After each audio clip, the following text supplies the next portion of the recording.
Почему 10 лет назад совсем другая ситуация была, да, на дорогах? Сейчас интенсивность дорожного движения очень сильная, и поэтому ребенок теряется.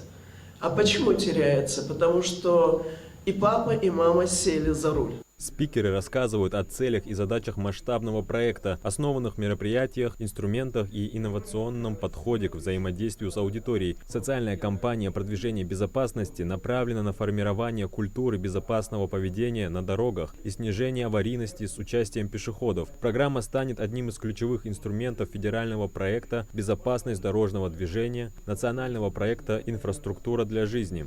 Особое внимание следует отметить на таком моменте, как новые национальные стандарты.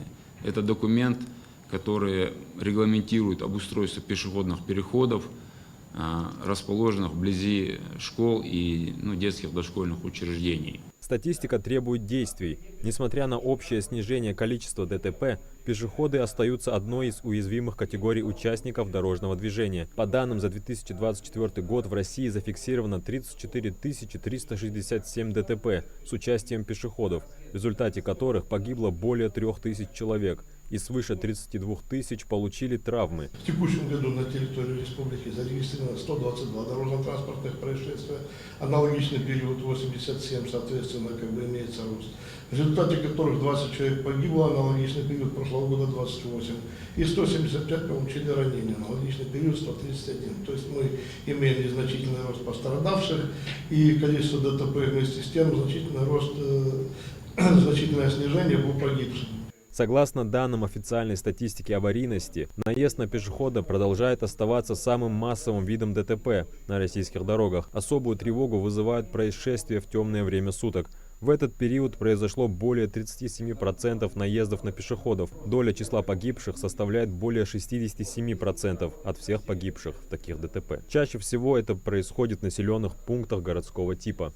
У нас есть такой момент, как правовой нигилизм населения. Я ни для кого не открою секрет, что детей перевозят без детских удерживающих, сами граждане не пристегиваются. Мы неоднократно проводили акции, профилактические мероприятия проводили, если кнутом и пряником.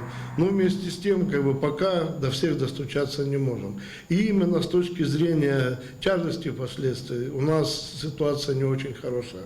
Именно потому, что не пользуются средствами, которые могут защитить жизнь. Общероссийская социальная кампания продвижения безопасности разработана на основе детального анализа факторов риска и направлена на работу со всеми категориями участников дорожного движения.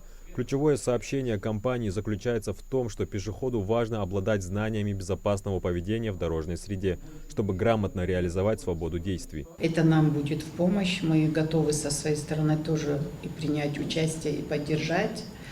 Но это действительно поможет снизить и дорожно-транспортные происшествия. В частности, то, что мы сегодня обсуждаем, это пострадавшие пешеходы. И как итог снизить и инвалидизацию, и смертность. Я абсолютно в этом уверена. Кампания будет реализована в 40 субъектах Российской Федерации и охватит различные целевые группы. Пешеходы разных возрастов – основная аудитория программы. Поскольку эта категория зачастую обладает недостаточным уровнем знаний ПДД и основ безопасного поведения на дорогах, детская аудитория является одной из ключевых для реализации мероприятий. Ключевая задача социальной кампании – обратить внимание общества и, соответственно, консолидировать усилия федеральных и региональных министерств и ведомств, экспертов и журналистов на решении отдельной проблемы безопасности дорожного движения. В этом году в качестве таковой была выбрана пешеходная безопасность, потому что четверть погибших – это пешеходы, если брать общую статистику. Программа предусматривает проведение информационно-пропагандистских мероприятий на различных площадках: автозаправочные станции, автошколы, образовательные организации и социальные сети. Все участники мероприятий получат специальные раздаточные материалы: шнурки для обуви с вплетенной светоотражающей нитью и светоотражающие брелоки, которые могут повысить видимость пешеходов в темное время суток. Адам Гуражев, Мухаммад Индиев, Магаз 24.